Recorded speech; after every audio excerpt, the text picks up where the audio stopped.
오늘 우리가 이제 읽게 되는 39장 전체 내용, 우리 성경 가지신 분들은 성경 보시면 이미 그렇게 문단을 잘 나눠줬어요. 그래서 처음에는 예루살렘이 함락되다, 두 번째가 예레미야가 석방되다, 세 번째가 에벳 멜렉에게 구원을 약속하시다. 이게 뭐 가지신 성경마다 조금씩 다를 수 있습니다만 대충 내용은 뭐 다 흡사할 겁니다. 자, 그런데 여기서 보시면 1절에 보면은 시드기야 왕에 관한 이야기가 쭉 나오고 뭐 쭉 이렇게 나온단 말이에요. 자, 그럼 이제 이걸 우리가 어떻게 한번 살펴볼 거냐? 먼저 우리가 생각해 봐야 되는 내용이 이것입니다. 정말 그 보이는 것이 전부 다냐? 그럼 그렇지 않다는 거죠. 우리말에도 이런 말이 있습니다. 첫인상. 물론 이제 첫인상은 처음 볼 때 느껴지는 인상이죠. 근데 첫인상이 전부냐? 그렇지 않죠. 그렇지 않은 줄 우리 다 압니다. 다만 문자 그대로 첫 번째 봤을 때 느껴지는 인상이라는 거지, 그 인상을 계속 마음에 품으면 뭐가 돼요? 일종의 선입견이 되는 거예요. 물론 선입견이라고 하는 말은 문자 그대로 선, 그래서 보기도 전에 먼저 우리가 굳어진 어떤 견해라고 하는 것이긴 합니다만, 그래도 사람 첫 번째 보고 어떻게 다 알 수 있어요? 잘 모르잖아요. 오래 두고 봐야 그 사람의 장점도 단점도 뭐 약점도 강점도 알 수 있는데, 한두 번 봐놓고는 그냥 저 사람은 저래, 그리고 마음의 문을 닫아둔다, 그러면 선입견이죠. 선입견 가진 사람들은 자기가 보는 것이 전부라고 생각하지만 사실은 전부가 아니죠.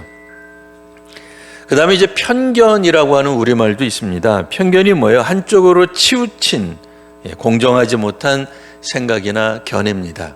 한쪽으로 치우쳐 있기 때문에 아무리 어떤 사람이 잘하려고 애를 써도 그거를 잘하려고 애쓴다고 평가하지 않는 거예요. 그래서 조금 우리가 잘 쓰지 않는 표현이긴 합니다만 확증 편향이라는 말도 있습니다. 이게 자기가 갖고 있는 가치관, 신념, 어쨌든 판단, 이런 것들과 맞는 것, 부합하는 것. 그래, 나는 원래 이런 게 옳다고 생각해. 나는 정치적 색깔이 오른쪽이야, 나는 왼쪽이야. 왼쪽인 사람은 왼쪽 이야기하면 무조건 맞다고 생각하는 거예요. 근데 혹여 오른편에 있는 사람이 맞는 말 하는데도 뭐라고 생각해요? 저거는 내가 갖고 있는 가치관과 틀린 얘기야. 그래서 그 나머지 것들은 일단 무시하고 보는 거죠. 당신이 뭘 알아? 우편에 있는 사람들이 뭘 알아?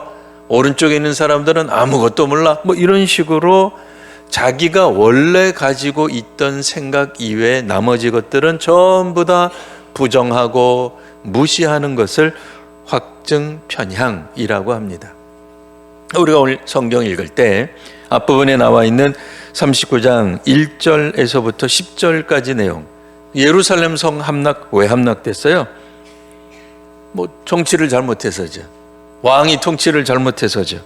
이게 이제 우리가 생각할 수 있는 내용입니다.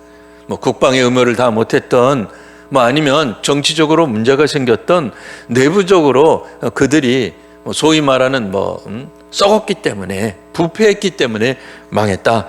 그거 틀린 이야기는 아닙니다. 그러나 눈앞에 보이는 것만이 전부가 아니죠. 우리는 성경을 통해서 어떤 것을 알고 있죠?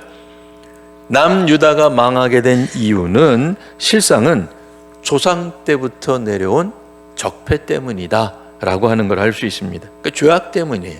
적폐라 그래서 다른 의미의 정치적 어떤 그런 거라기보다는 죄악들 때문이에요.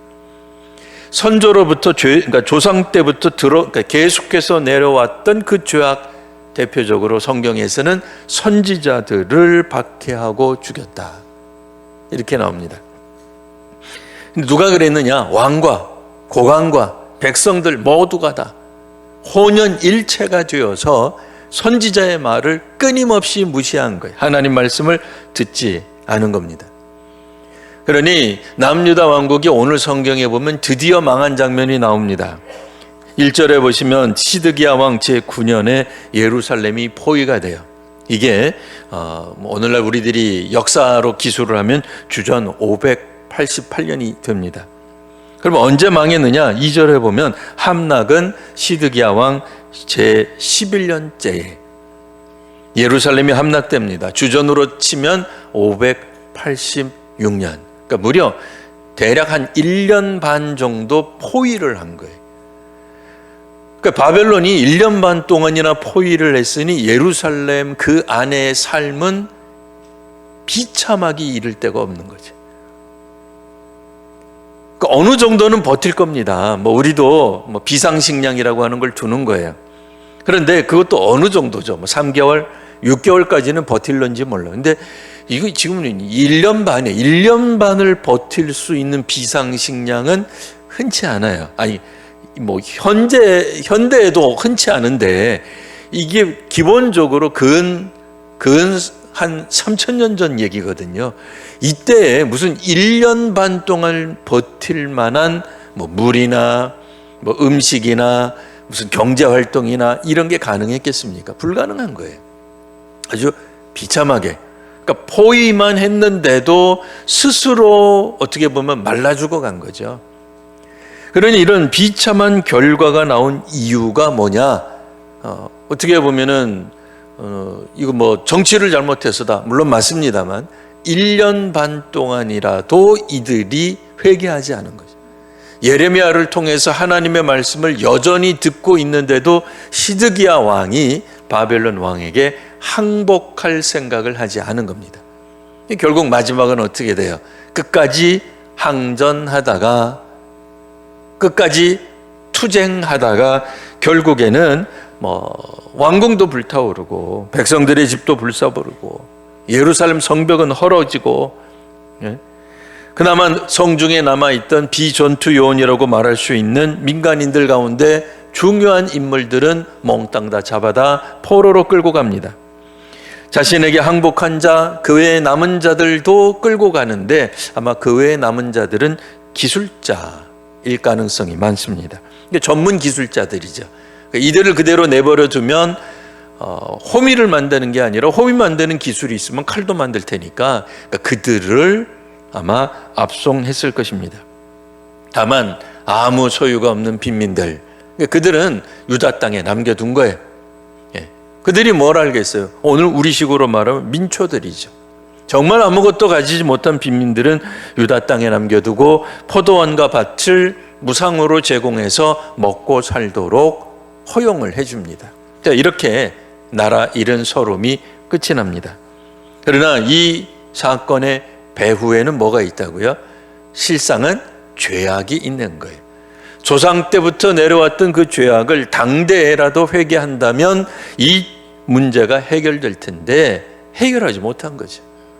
1년 반 동안이라고 하는 침공은 우리가 생각할 때 매일같이 공격한 것 같죠. 그게 아니라 포위한 거라니까요. 포위만 해도 그냥 죽는 거예요. 이쯤 되면은 깨달을 수 있어야 되잖아요. 너무 무자비하다. 너무 비참한 거 아니야? 물론 비참하죠. 무자비한 게 맞습니다만 그 기간 동안에 얼마든지 회개의 자리로 갈 수도 있었을 텐데 라고 하는 걸 볼 수 있어야 됩니다. 자, 두 번째 문단은 11절에서 14절 예레미야가 석방되는 내용 나옵니다.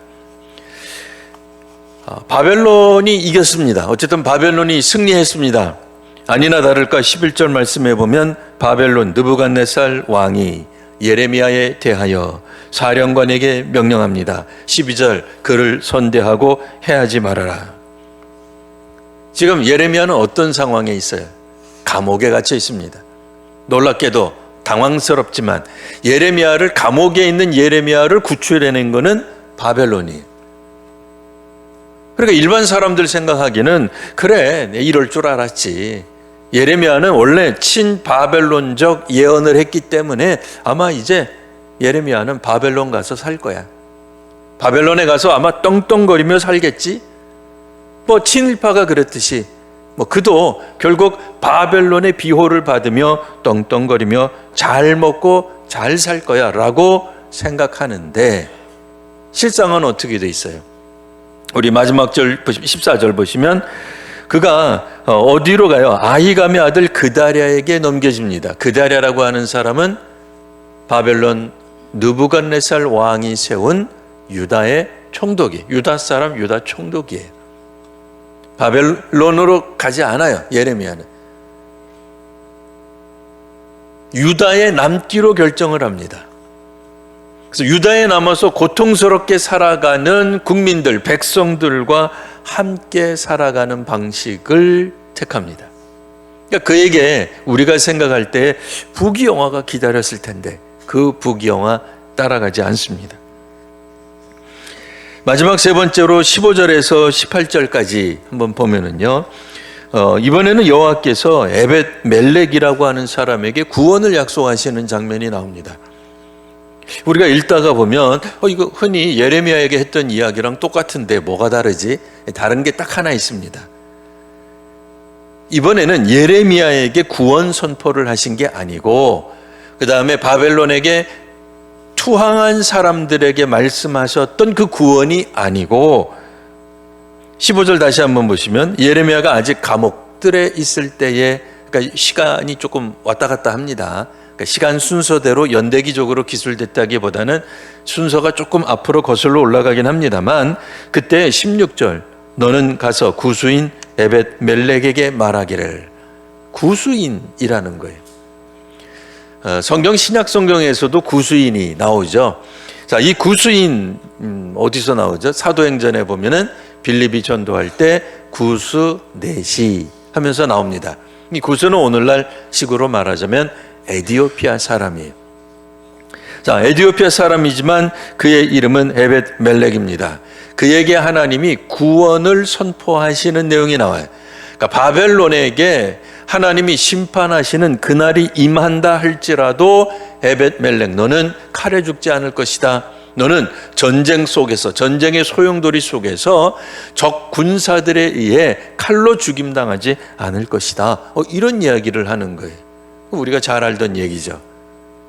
원래 하나님 말씀에 순종하던 유대 백성들에게 주어진 말씀이 오늘 누구에게 주어진 거예요? 이방인에게도 주어졌다라고 하는 겁니다. 그러면 이게 어떻게 일어난 거냐? 어떻게 가능한 거냐? 마지막 절 18절 보겠습니다. 18절의 맨 마지막 부분. 이는 내가 나를 믿었음이니라. 구수인이지만 이방인이지만 그는 하나님을 믿었다는 거예요. 직접적으로 무슨 수로 믿었겠어요? 예레미야의 선포의 내용을 믿었다라고 우리가 읽을 수 있습니다. 놀랍게도 유대인이면서 유대인의 왕, 하나님의 백성 공동체를 다스리도록 하나님으로부터 위임받은 시드기야 왕은 하나님 말씀을 믿지 않았어요. 왜요? 시드기야가 생각할 때에 예레미야는 자신의 정치적 성향과 반대편에 있었어요. 자신은 반바벨론 정책을 폈는데 예레미야는 친바벨론석 바벨론 같은 그런 예언을 남발했잖아요. 그리고 예레미야를 거짓 선지자라고 생각합니다. 예레미야 이야기를 잘 듣지 않아요. 그러니까 확증 편향이죠. 편견을 가진 거죠. 선입견을 가진 거예요. 그러다 보니 아무리 옳은 이야기를 하더라도 그 이야기가 귀에 들리지 않는 겁니다. 근데 반대로 오늘 성경에 나오는 처음 나온 이야기죠. 이 사람은 갑자기 툭 튀어나온 거예요. 그리고 듣도 보도 못한 사람이에요. 예레미야의 그 1장에서부터 마지막 장까지 흘러갈 때 이 인물에 대해서 소개된 적이 없습니다. 그러다 갑자기 오늘 툭 하고 나오는 거예요. 아무런 어떤 예고도 없이 툭 튀어나와서 뭘 이야기해요? 이방인인데 그는 구원을 받는다라고 하는 겁니다. 여호와를 따르는 자가 누굽니까? 겉으로 보기에는 유대인이죠. 왜요? 그들은 선민이니까. 근데 단지 선민이라는 이유 때문에 그들이 하나님 앞에서 복을 받느냐? 아니라는 거예요. 그러면 하나님의 복을 받는 사람은 누구냐라고 할 때에 이방인도 가능하다는 거예요. 이게 오늘날 우리 시각으로는 당연하고 자연스럽고 아무도 문제를 제기하지 않습니다만 3000년 전쯤 가게 되면 이거는 말도 안 되는 얘기예요. 이거는 있을 수 없는 얘기예요. 뭐 코페르니쿠스적 같은 이거는 뭐 놀라운 말도 안 되는 상상할 수 없는 한 번도 생각해 보지 못한 놀라운 얘기가 되는 거예요. 그런데 오늘 예레미야서에서는 뭘 이야기를 합니까? 이방인도 얼마든지 하나님을 믿는다면 구원의 축복을 받을 수 있다. 그 얘기를 해주고 있는 겁니다. 우리가 편견을 가질 때는 어때요? 이방인은 하나님의 복을 못 받는다, 하나님 믿지 않는다라고 생각하지만 웬걸 바벨론의 이 무지막지한 침공 가운데서도 하나님을 믿는 이방인이 있더라 하는 얘기입니다. 오늘 이 말씀을 통해서 오늘 우리가 생각해 볼 말씀이 있습니다. 과연 우리가 생각하는 것, 우리가 보는 것만이 옳다고 말할 수 있을까? 그렇지 않음을 몇 가지를 통하여서 살펴보았습니다. 보이는 것이 전부가 다 아닙니다. 그 배후의 다른 관점에서 우리가 보지 않으면 오늘 말씀이 아무런 의미가 없는 것처럼 보일 수 있습니다. 마지막에 이야기했던 이방인의 구원조차도 그냥 흔히 예레미야에서 워낙 그냥 무수히 많이 반복되는 이야기이기 때문에 오늘도 또 똑같이 그렇게 얘기하는가 보다 그렇지 예레미야 말씀 들으면 구원받는다 그러고 다 그렇지 그게 아니고요. 오늘은 이방인도 구원받는다 라고 나와 있는 겁니다. 그리고 예레미야는 일반 사람들이 생각했던 것처럼 친바벨론 성향의 인물이 아니었습니다. 그의 메시지가 마치 친바벨론, 왜? 바벨론에 항복하라고 했으니까요. 투항하라고 했으니까요. 친바벨론인 줄 알았는데 그런 것이 아니었어요. 하나님 말씀을 문자 그대로, 액면 그대로 가감 없이 전한 것에 불과한 거예요. 바벨론을 특별히 예레미야가 사모하거나 오늘 우리들이 생각하는 것처럼 친일파가 아니었던 거예요. 나라가 망하게 될 때에 무려 1년 6개월 동안이란 아주 비참한 상황도 있었겠지만 다른 관점에서 보면 얼마든지 회개하고 돌이킬 수도 있는 충분한 시간이었음에도 실제로 우리 지난 주간에 성경 읽었을 때 시드기야가 여러 차례 예레미야를 비밀히 만나 이야기하는 것들을 읽으셨을 겁니다. 그럼에도 시드기야는 기회를 놓쳤던 겁니다. 그런 측면에서 오늘 우리들 속에서도 마찬가지입니다. 우리한테 벌어진 불행, 우리가 지금 병원에 입원해야 되고 갑자기 우리가 생각지도 못한 병에 걸리고 불행에 빠지고 뭐가 잘 안 되고 이제 그럴 때에 무조건 이것들이 잘못된 것이고 하나님이 나를 저주한 것인가? 그렇지 않죠. 하나님이 오늘 나에게 무언가 말씀하시는 것일 수도 있습니다. 실상은 하나님이 나에게 복을 더하시기 위해서 그와 같은 일이 벌어졌을 수도 있습니다. 기도의 문제를 하나님이 해결하시기 위해 오늘 나에게 그와 같은 아픔을 허락하실 수도 있습니다. 그러나 아픔으로만 끝나지 않죠. 당연히 하나님이 주시는 복을 누리실 수 있게 될 것입니다. 주께서 주시는 크신 은혜를, 주님께서 하시는 섭리를, 주님의 놀라운 은혜를 바라보시는 귀한 성도님들, 저와 여러분 우리 모두가 되시기를 바랍니다. 기도하겠습니다. 거룩하신 주님, 주의 말씀 가운데로 나아가 저희들이 하나님 앞에 하나님의 말씀을 듣게 하여 주시옵소서. 오늘도 주의 말씀 가운데 깊이 묵상하며 자기 자신의 삶에 적용하는 오늘 저희들이 되게 하여 주옵소서. 사람들마다 각자의 삶이 있사오니 자기 삶에, 자기 형편에 정말 잘 맞는 그와 같은 적용들을 할 수 있는 지혜를 허락하여 주옵소서. 오늘도 주 앞에 나와 봉헌하는 이들이 있습니다. 혹여 주님 봉헌하지 못하는 심령이 있다면 그 빈 마음을 하나님께서 어루만져 주시고 다음에는 더욱더 충만히 채워질 수 있는 은혜를 덧입혀 주옵소서. 우리가 봉헌할 때마다 하늘의 복을 저희들에게 더하여 주시옵소서. 특별히 목적을 가지고 하는 헌금들에 대해 저희들이 그 목적대로 헌금들이 잘 사용될 수 있도록 또한 저희가 재정 관리도 잘 할 수 있는 은혜도 허락하여 주옵소서.